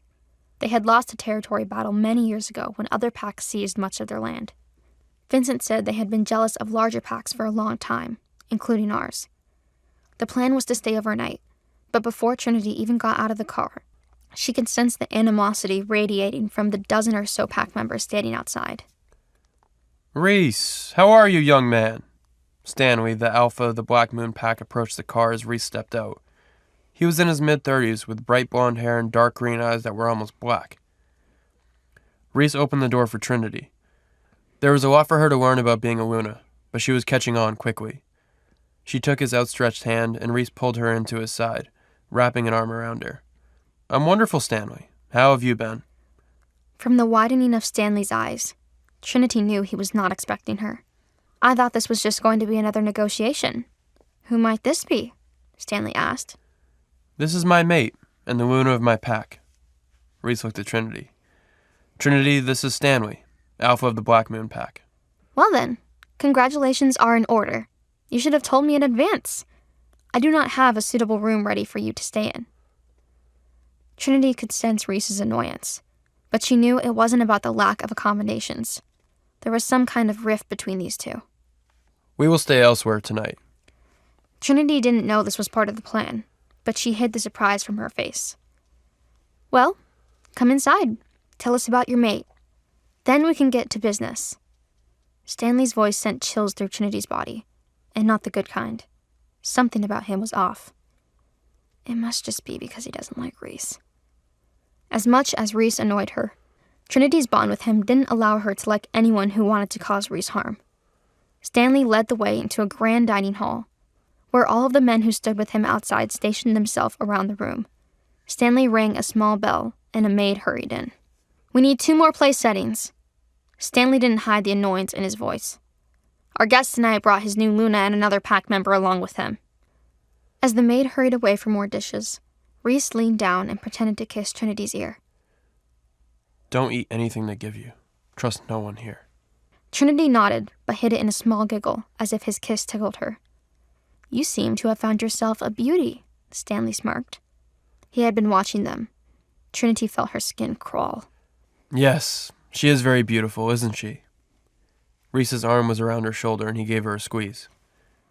Wherever did you find such a lovely girl? Stanley didn't take his eyes off Trinity. I would almost rather be alone with Reese than have to keep dealing with this creep. Almost. She's been hiding in my pack all along. Isn't it funny how the things we want the most are often right under our noses? The maid arrived with the food. Trinity knew she wouldn't be eating any of it, but she was happy for the distraction. It's a shame you have to leave. I'm sure we can ready a room for you during the meeting, Reese. Stanley's words made Trinity stiffen. He hadn't taken eyes off of her. No, I must insist we go elsewhere. I'm sure you remember how things were when you were newly mated, Stanley. Reese mocked with a hint of finality. I do remember those wild days, Stanley laughed, still watching Trinity. If you insist, then I will not push it. But the offer still stands. Are you hungry, Luna?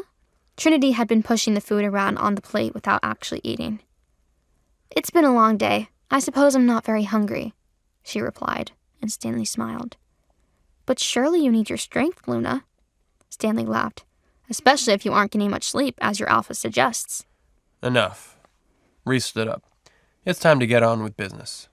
Very well, Alpha, Stanley smirked. Follow me. Stanley and Reese left the room with just over half the guard following them, leaving Vincent and Trinity behind with 4 of Stanley's men. Your Alpha better agree to the terms this time, one of the guards snapped as soon as the doors closed. I'm getting sick of having to deal with these constant meetings.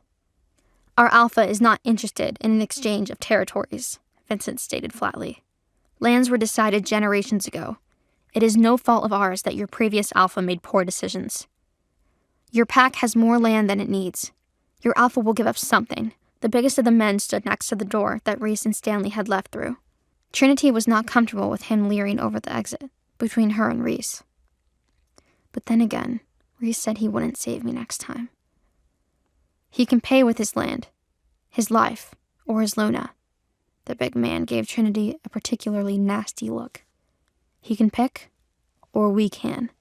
You will not lay a finger on the Luna, Vincent growled. Is that a challenge? The big man smiled. It's a fact.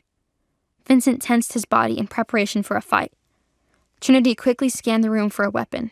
She wouldn't be much help against this many men, but she would fight as hard as she could. You think you could stop us all by yourself?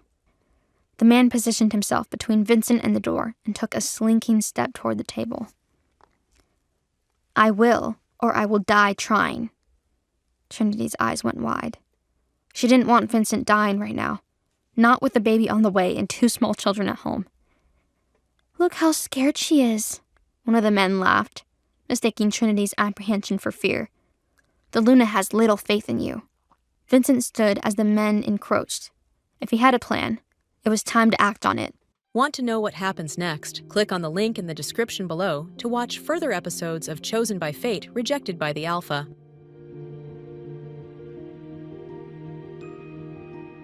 When I grab your hand, run like hell. Vincent's words were barely audible. Trinity nodded just slightly, so he knew that she heard him. They were outnumbered 4-2, and they were surrounded. Trying to convince her that you're worthy of her trust? The big man from the Black Moon pack taunted Vincent. It's too late for that. Your pack will go down soon enough. It's a shame. If your alpha wasn't so unreasonable, we could have avoided all this bloodshed. One of the guards behind them moved closer. Bloodshed? Trinity did not like the sound of that. Trinity ran through all the options in her head. She understood why Vincent wanted to make a run for it, but all the guards had to do was shift and they would catch them in no time. And they'll learn I don't have a wolf. Trinity shivered. She didn't want to know what they would do if they learned she couldn't shift. If they couldn't run, they could try to fight where they were. Trinity searched her surroundings for a weapon, but the maid had already cleared all the dishes and silverware. And again, she worried the men would shift. They would rip me to pieces. Their only option was to wait for Reese to come back. These men wouldn't dare hurt Luna in front of her alpha. She needed to buy more time. You don't know who you're messing with! Trinity was talking about Reese, but the men took it the wrong way. What makes you so special? The guard behind them inched closer. You're a pathetically weak female. The big guard by the door cackled. All you're good for is a roll in the sack and popping out pups. Trinity's blood was boiling. If that's all you think Luna is good for, why isn't your pack more powerful? Trinity rose to her feet. Maybe if you treated women with more respect, you'd learn to shut your mouths and think with that thing between your ears for half a minute. All I've seen since I arrived at this pack is a bunch of little boys complaining about how nobody wants to give them any land. That land is owed to us, the big guard roared. According to who? Trinity almost laughed at him. Men and their entitlement. Last I checked, that land belonged to my pack, and when Reese hears about this, he's going to make sure that your pack doesn't see another acre of land for generations. How about you get out of your way and stop making problems for your alpha? He's not going to be happy when he hears about the mess you've made. All of the guards and Vincent stared at Trinity in disbelief. Who do you think you are? The big guard growled. I'm a Luna. Or did you forget? Omegas like you know to treat me with respect. How did you know I'm an Omega? Truthfully, Trinity couldn't explain how she knew that he was an Omega, the lowest rank of wolf possible. She realized she could look around the room and sense their individual ranks and strengths. While their combined power would overwhelm her, she was confident she could take any one of them on their own. Is this an added benefit of being a Luna? You reek of weakness, and your low status is plain to see. Try having a little more tact next time, and maybe your inadequacy won't be so obvious, she added. Another guard behind her chuckled. Trinity whipped around. Is something funny, pup? She quickly scanned him. I'd put a sock in it if I were you. Unless you want everyone to know you aren't just an Omega, but you're also only half wolf. The man flushed a bright red. Who's next? Trinity was enjoying her power so much she almost forgot that her goal was to buy time. Luna, are you sure this is wise? Vincent's words were almost soundless. He was terrified. Don't worry, Vincent. I know what I'm doing. It was the most sure Trinity had felt of herself in a long time. And you! Trinity turned on the third guard. Does your friend over here know that you're having an affair with his mate? Trinity gestured to the big guard. It was only one time, I swear. How did you know that? Vincent looked at Trinity in awe. That was actually just a lucky guess. Trinity shifted her focus back to the big guard. Who can blame her? With the way you talk about women, I can't imagine you would make a satisfying mate. You little... I wouldn't finish that sentence if I were you. Trinity heard a familiar, deep, smooth voice growl from near the door. Vincent, the meeting is over. We're leaving. Reese stalked into the room and grabbed Trinity's hand. What happened here? Reese looked around at the guards who were each shaking with rage. We can discuss it in the car, Alpha. Vincent ushered them toward the door. Very well. As they walked out of the room, Trinity glared over her shoulder one last time, pushing all of her thoughts of rage, all of her negative emotions, toward the guards who had infuriated and threatened her. The man nearest to her fell over, and Trinity barely stifled a laugh. She managed to hold herself back until they left the house and approached their SUV. Then she burst into laughter. What is it that you find so damn amusing right now? Reese snarled as he opened her door and shoved her inside before sliding into the driver's seat. One of those idiots closer to me was so unnerved by us leaving that he fell over right before we rounded the corner. Trinity wiped away tears of laughter as both men froze. What? Trinity looked around at Reese and Vincent. Luna, tell us what happened. Vincent was speaking to Trinity slowly, as if she needed to be treated delicately. I'm serious. The last thing I saw was that guard, the big Omega who didn't know how to shut his mouth, fall to the ground. He wasn't even moving. Reese and Vincent looked at each other, worry and confusion on Vincent's face, a knowing expression on Reese's. It was funny. At least I held in my laughter until we got outside. Give me a little bit of credit for that. Plus, that guy deserved much worse. Trinity could see that they both knew something that she didn't.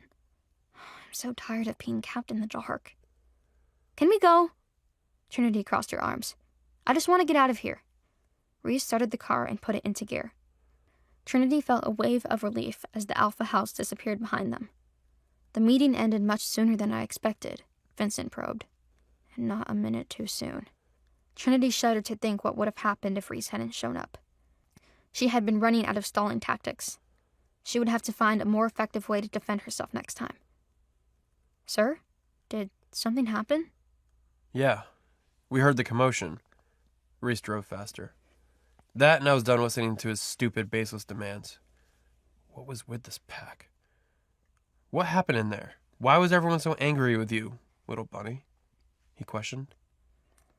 Remember when you asked me to hide my bad attitude in front of the other people? Trinity asked playfully. I disobeyed you, but I promise I had a good reason. I thought they were going to attack Luna. Vincent looked at her, his eyes pleading. Please be more careful next time. It was strategic, Vincent. You know we couldn't run. We didn't stand a chance if we had to fight. We needed time. You never ceased to impress me, Luna. Vincent leaned back in his seat, finally understanding her plan. I'm just relieved that it worked. If Reese hadn't shown up. But I did show up. Reese cut her off. You did well, Trinity. Trinity looked down to hide the blush flooding her face. And anyway, you rescued me too. I was tired of looking at Stanley's pathetic face. All three of them burst into laughter, even Vincent. It was a welcome release after the tension-filled encounter. Trinity was feeling better than she had in a long time after releasing her frustrations on those moronic guards. Will we be able to maintain peace between our packs? Vincent reminded them of how serious the situation was. Probably not. Reese sounded somber. We will likely be forced to fight to keep our land safe and our boundaries intact. Are they strong enough to take us on? If those guards were any indication of what the Black Moon Pack's warriors were like, Trinity wasn't too concerned. If it were just our pack against theirs, they might stand a chance. Maybe. Reese drifted into thought for a moment. But we have the additional support of the fealty packs that will lend us aid. But you don't expect them to play fair, do you? Based on Trinity's first impression of these werewolves, they did not appear to be the honorable type. They were up to something. That was for sure. Not in the least. They arrived at the hotel about an hour away from Stanley's Alpha house. This is still technically Stanley's territory, but we should be safe. Reese put the car in park. We're on the fringe and in the border city now. It's unlikely they try anything. Trinity and Vincent exchanged a look. After all of the close calls of the last week, they didn't trust it. Want to know what happens next? Click on the link in the description below to watch further episodes of Chosen by Fate, Rejected by the Alpha.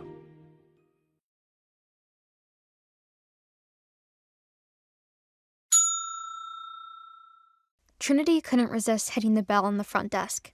Reese yawned beside her, clearly too tired to tell her to behave herself. Not that she would have listened. The hotel's lobby seemed to stretch for miles, with glittering chandeliers and gorgeous artwork. It was beautiful, but in a timeless way that felt majestic and modern at the same time. Back when Grandfather rarely let her out of the house, Trinity used to daydream about gorgeous places like this. "I've never seen a hotel this nice," she admitted breathlessly. Reese glanced down at her. He stood so close to her when they went to other packs, she had to crane her head up to meet his eye. Wait until you see the rooms, he said. Tired as he was, his voice came out huskier than normal. Her breath caught in her chest. Reese probably didn't mean anything by it, but it almost sounded like a welcome invitation. "Thank you for waiting," a man said as he stepped up from the concierge desk. He tensed at the sight of Reese. He was a wolf, too. Reese nodded to the man. Reservation for Gray. "Yes, sir. One moment." The clerk reached into the desk and pulled out their paperwork. "We've been expecting you. Here's your paperwork, and here are your room keys." He plucked 2 leather pocketbooks from the papers and placed them next to each other on the desk. Which is which? Reese asked. And where's the third one? Trinity thought. She knew not to ask aloud. 2 rooms made sense for their happy couple act. It was a little weird that Vincent and Reese would be on a different floor than her, but it was better than the alternative, her sharing a room with Reese. Her pulse quickened, but she chuckled it away. He hated her too much for that to happen. The clerk opened one to show the handwritten number inside. "This one is for the single on the 14th floor, number 1433. The other one is for your suite, sir, on the 25th floor, number 2501. You can take that elevator right there. Do you need help with your bags?" Reese shook his head. Vincent spoke up from behind both Reese and Trinity. "I've got them." Vincent had all 3 of their bags. Trinity supposed she'd have to take hers once they got to her room. Once the doors closed, Trinity held her hand out to Reese. He looked down, puzzled. "What?" She rolled her eyes. "I need the key to my room. How else will I get in?" Reese raised his eyebrow with a chuckle. He took the key card for room 1433. Here you are, Vincent." Reese reached around her to hand the card to Vincent. Trinity's heart quickened. Reese smirked.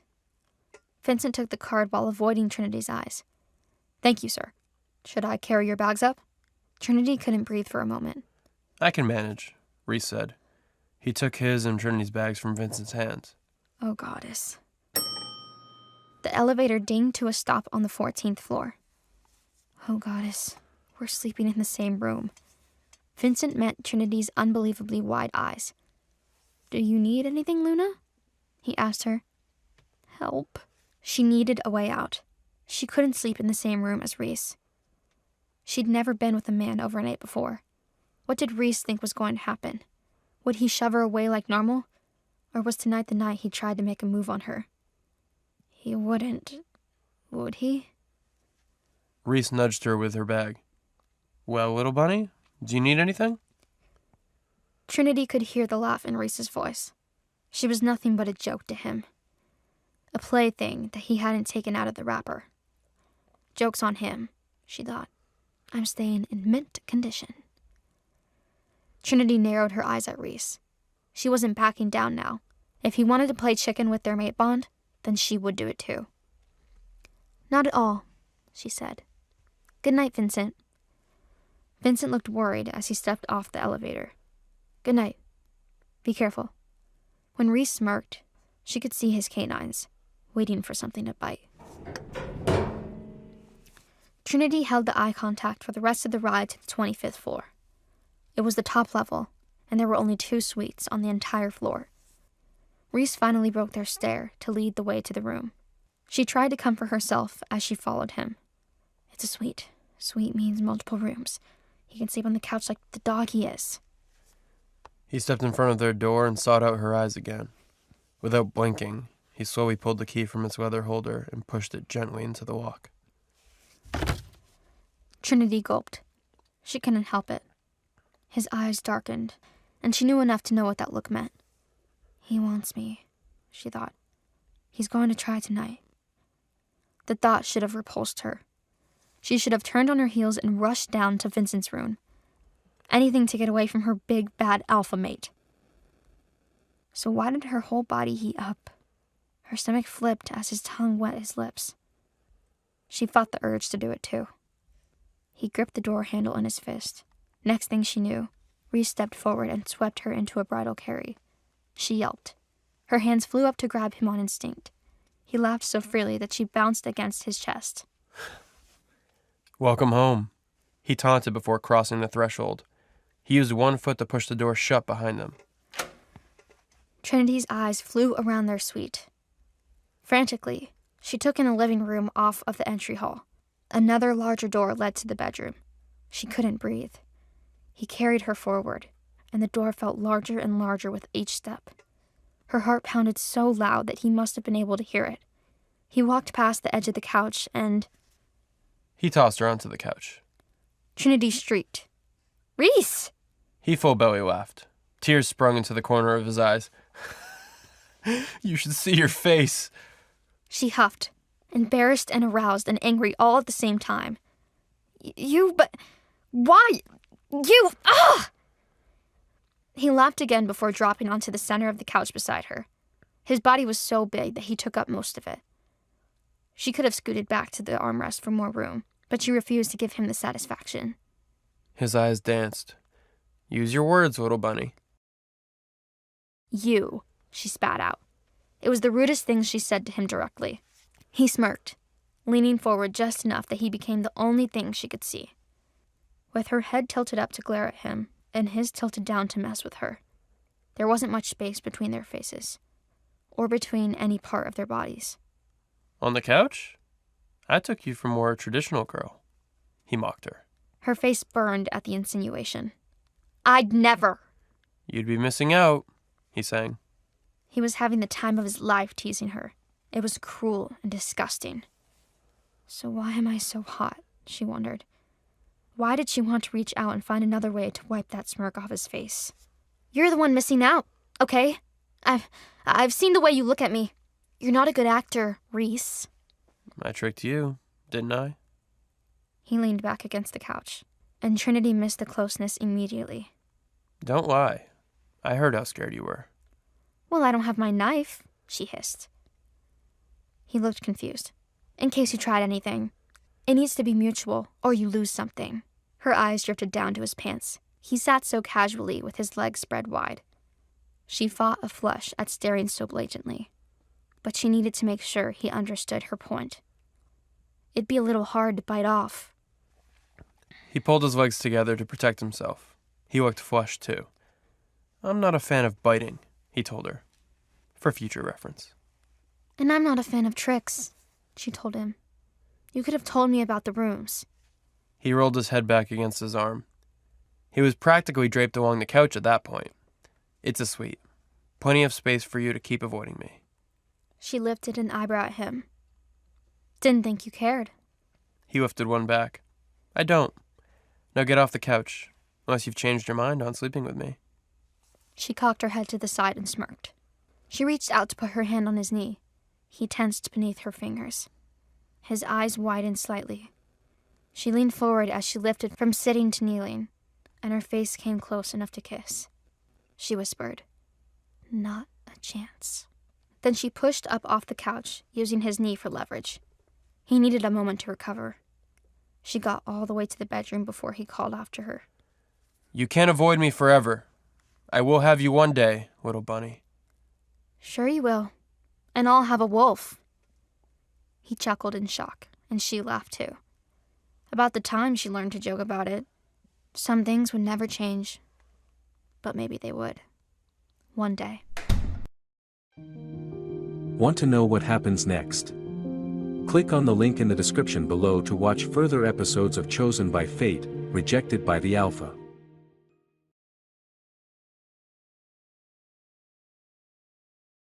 Trinity. Trinity. Luna. Wake up! Trinity jolted awake at the Vincent's hissing. She reached down to grab her book from the floor. She didn't normally fall asleep in classes, but Professor Thompson's voice soothed her like no one else's. Plus, Trinity was still recovering from that weekend's Alpha visit. Trinity turned to whisper to Vincent. How long was I out? Long enough. Professor Thompson answered in a sneer. Trinity turned toward with a start. How could she hear that? One sniff of the air answered that question. Trinity fought down a gasp. She'd known someone in her class was a wolf. There were too many scents to pick out who before. But this close, she knew without asking exactly who it was. The English composition professor herself. I'm sorry, Professor, Trinity said automatically. I haven't been sleeping well. The last few weeks have been so busy, it won't happen again. She wasn't even lying. The last month and a half had completely changed her life. Professor Thompson leaned down to her ear. You dropped your guard, Luna. Your alpha mate can't protect you forever. Best pay attention to what's around you. Trinity stiffened. Professor Thompson walked back to the front as if nothing had happened. How do you say something so ominous and scary and then walk away? Trinity didn't know if Thompson was a part of their pack or from somewhere else. She opened her mouth to ask Vincent, but Professor Thompson cut her off. That's it for today. Class dismissed. Vincent rose to his feet. Trinity didn't want to ask him questions that Thompson could hear. Let's get out of here, she said. We have time for lunch, Vincent said. Trinity smiled. At Franny's, please. Juniper perked up from a few seats down. The boys had sat between them that day. I'm in, they're out. She barely finished her sentence before Paul and Cedar took off in the opposite direction. They're joining some martial arts tournament. Trinity chuckled. That's cheating. They'll be stronger than the humans by a mile. Vincent held the door to the classroom for Trinity and Juniper to walk through. The three of them fell into step once they got outside. The weather was nice enough that they could walk to Franny's kitchen. Juniper rolled her eyes. Paul's practically mated to us both. Me in the romantic way, and Cedar in the platonic life mate way. I thought I was getting away from my twin, but nope. He and my mate are practically running away together. Did they tell you they're thinking of becoming pack warriors? Trinity shook her head. I'd put in a good word for them with Reese, but who knows whether he'll listen or not. Juniper sucked her teeth. He'd better learn to listen. He can't treat you like crap forever. Vincent looked at Trinity questioningly. Things haven't gotten any better? I thought they would after the hotel. Trinity's eyes widened as she shook her head sharply. It didn't matter. Juniper had heard him, and her best friend was a bloodhound. The hotel? Juniper screamed. What hotel? Trinity glared at Vincent. You just had to say that, didn't you? He tried to help. They had to keep up appearances. They had to have one room. One room? Trinity shushed Juniper. You have to stop screaming. We're going inside. Juniper held her hand over her mouth until the three of them got seated in a booth. The moment the waiter left, Juniper pounced on Trinity. You were sobbing over him last week, and now you're sleeping together? Juniper demanded. I don't know if I should be more worried or proud of you for taming that beast. She wiggled her eyebrows at the end. Trinity blushed furiously. She couldn't meet Vincent's eyes. There was no beast taming, Trinity insisted. Juniper pouted. Not even a little bit? Trinity's mind flashed back to their near kiss as she teased him with her hand on his knee. Vincent cleared his throat. You look a bit red, Luna. Trinity swore. Nothing happened. There was some flirting and light touching. Not like that! I touched his knee. His knee? Juniper exclaimed. After I threatened to hurt him if he did anything I didn't want him to do. I said I didn't want to have to bite it off. She mumbled her last words as if that would make them less mortifying to say in front of her guard. Juniper laughed. Trin, there are much better things to do than bite it. Vincent covered his ears. I'm not hearing this. Juniper pointed at Vincent. He knows all about it. That's how we got 3 kids. I'm just saying, if Reese is booking romantic suites, maybe he's over whatever his hang-up was. Trinity's heart sang. I don't want to get my hopes up. I told you what he said before. Actions speak louder than words. And he acts like he likes you. Juniper added. Trinity glanced at Vincent for support. Her guard looked hopeful, too. I can't believe we roped you into girl talk. I'm sorry, Vincent. He shook his head. No apology needed. A little girl talk is a worthy price to be the personal guard of my Luna. Juniper smiled. Free college classes aren't a bad price either. He laughed. If only I could pick the courses. Trinity rolled her eyes playfully. Okay, that's enough out of you two. Let's eat. Trinity felt better than ever on the walk back to the car. She had Vincent and Juniper on her side. Her mate clearly didn't hate her as much as he used to. Things are finally looking up, she thought. Then she sensed it. Luna! Vincent shouted. He sensed them too. He spun her around by the waist to move her out of the way. That's when she spotted the wolf sprinting straight towards them. Shit! Vincent grabbed her by the waist and took off running. He and Trinity ran toward the building that they just passed. Most people commuted here, so the students didn't linger around. They went to class, and they went home, meaning there was no one to hide behind. Vincent growled. How many? It was a test for her. She started to look, but he added, without looking. She sensed 2 for sure. Both of them were werewolves, already shifted into their wolf forms. They had to be rogues, or from an enemy pack. Why are they chasing me? She and Vincent rounded a corner and Trinity sensed a 3rd person coming at them, from a different angle at that time. 3, she said confidently. He dropped her wrist with another growl. Good, now stay behind me. I'm going to have to shift. Trinity's eyes jumped from him to the direction of the newcomer. She expected to dodge the new attacker, but this 3rd wolf charged straight past them. Trinity got a whiff of them then. She had smelt the same scent that morning. It's Professor Thompson. Thompson's wolf rammed into the first of the attackers. That wolf flew back. Thompson took that brief pause to turn and look at Trinity, with the same bright green eyes that watched her during class. Trinity didn't know whether to be grateful or even more confused.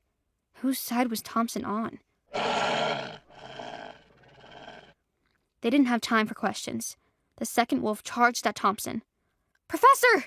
Watch out! Trinity cried. At the time, Vincent leaped into the fight. Thompson turned quickly to ram into a 2nd wolf, and with Vincent's added force, they crushed the wolf between them.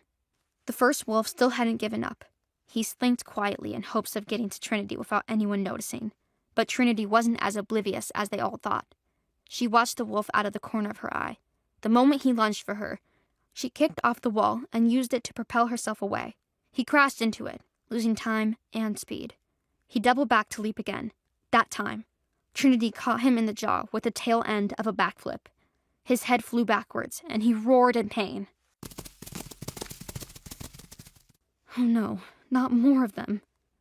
Trinity grunted. She heard at least 6 more rogues heading their way. This was an ambush. Luna, run! Trinity took off towards town. She knew the rogues were less likely to follow her where humans were. They'd timed the attack perfectly for a nearly empty campus, but if she could get back towards Franny's or anywhere else. Come on, Trinity, move faster. Vincent caught up to her easily. She was faster than a human, but he was still faster than her, even out of his wolf form. Faster, he urged. I can't, she yelled. Her voice shook. I'm sorry, I can't. He reached for her arm, pulling and lifting her into his arms at the same time. She struggled in his grip. No, I'll slow you down. Only if you fight me. His speed didn't change at all. Trinity tried to think of where to go. Their car was too far the other way. They couldn't get all the way to the compound like this. It would take too long. Their only choice was to go into town and stay there. Trinity gasped. We left Professor Thompson. She tried to look back, but couldn't see the familiar wolf. Focus, Luna. Where can we go in the city? Vincent asked, still running. Franny's won't work. The mall, Trinity said. It's crowded. All the humans will stop the wolves. The scents will help us hide. Vincent nodded. The mall it is. The streets were already getting busier. He slowed down and chanced a glance back. He couldn't see any of the rogues, so he set her down on her own feet. He kept one hand on her wrist to guide her and used his other hand to make a call.